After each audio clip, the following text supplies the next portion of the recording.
గ్రామంలో వింత ఆచారం. గబ్బిలాలే కదా అని హాని తలపెట్టితే మీకు ఎలాంటి శిక్ష వేస్తారో తెలుసా?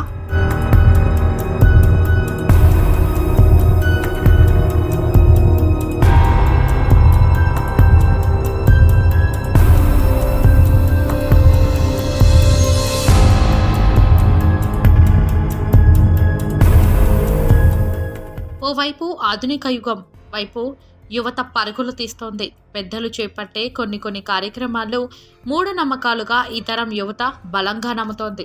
ముఖ్యంగా గ్రామాల్లో జరిగే కొన్ని కార్యక్రమాలను తప్పుపడతారు నేటి యువత.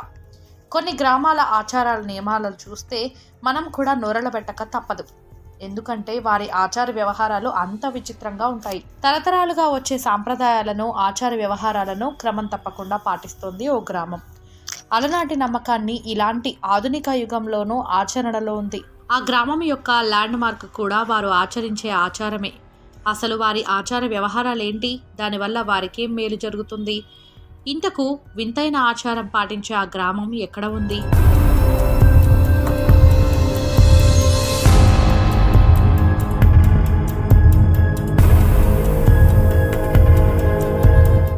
రామచంద్రాపురం మండలంలోని నడవలూరు గ్రామంలో వింత ఆచారం ఇప్పటికీ వాడుకలోనే ఉంది.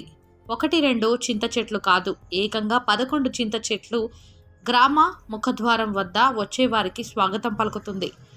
మొదటిసారి ఆ గ్రామానికి వెళ్ళిన వారు ఎవరైనా సరే ఆ చింత చెట్లను చూసి ఒక్కసారిగా భయానికి లోనవడం ఖాయం.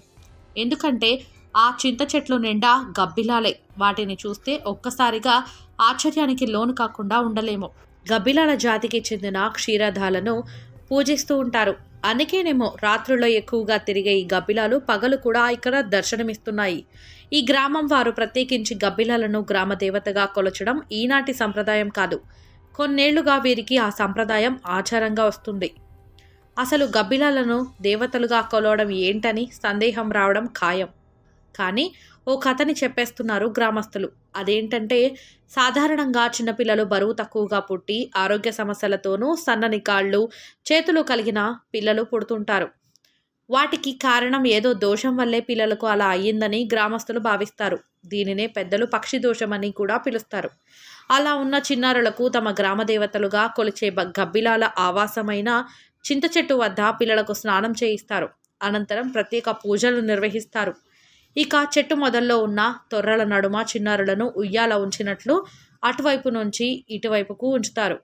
ఇక అన్ని కార్యక్రమాలు పూర్తి అయిన అనంతరం చిన్నారుల వస్త్రాన్ని చెట్టుకి కట్టడంతో దోషం తొలగుతుందని గ్రామస్తుల నమ్మకం.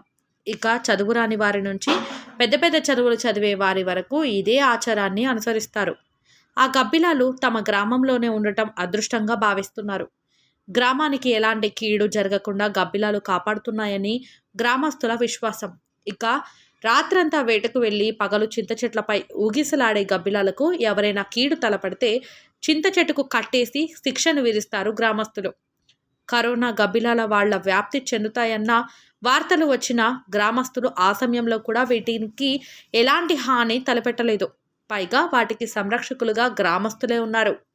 ఈ ఆచారం ఆ గ్రామమే కాకుండా చిత్తూరు జిల్లా, కడప, నెల్లూరు జిల్లాల నుండి ప్రజలు వస్తారని, ఇతర రాష్ట్రాలైన తమిళనాడు, కర్ణాటక రాష్ట్రాల నుంచి ప్రజలు ఇక్కడికి వచ్చి ప్రత్యేక పూజలు చేస్తుంటారని గ్రామస్తులు చెప్తున్నారు. ఈ రామచంద్రాపురం మండలం మా ఊరు నడలూరు. ఇక్కడ పచ్చుల మాన్లు, చింతమాన్లు. ఈ మాన్లకి పచ్చులు ఉంటాయి. తరాలు ముదులుకొని ఉన్నాయి. ఇక్కడ తరాలు ముదులుకొని ఉంటే బిడ్డలకి పచ్చు దోషం వస్తే ఆ పిల్లకాయలు తీసుకొని ఇంటికి వచ్చినారంటే వాళ్ళకి స్నానం చేయించి వాళ్ళ కడుపులోకి ముందు పోసి బిడ్డలకు స్నానం చేయించి మానికి దూర్చి పంపించినామంటే బిడ్డలకు బాగుంటుంది. ఊరు కాడి నుంచి కూడా నెల్లూరు నుంచి చూసినారు, కడప నుంచి చూసినారు, మధుర నుంచి చూసినారు, కర్నూలు నుంచి చూసినారు. ఈ చుట్లపక్కల వాళ్ళంతా తిరుపతి నుంచి చుట్లపక్కల వాళ్ళంతా కూడా వచ్చినారు. అందరికీ బాగా అవుతుంది అనేసి బాగా వచ్చి చేసుకొని పోతాను. నైట్ వస్తే అవుతామో అమ్మకాడ వచ్చి అవి నోట్తోనే మళ్ళీ నోట్లో పెడతా ఉంటాయి. అంత చీకటి గబ్బిలాలు ఈ పక్క ఎప్పుడు మా తరాలు కూడా ఈ ఊరంతా వచ్చి పెద్ద వాళ్ళు చూసుకొని పోతూ ఉంటారు. వారం 3 వారాలు వచ్చి అంటే ఆ బిడ్డ బాగుంటాడు.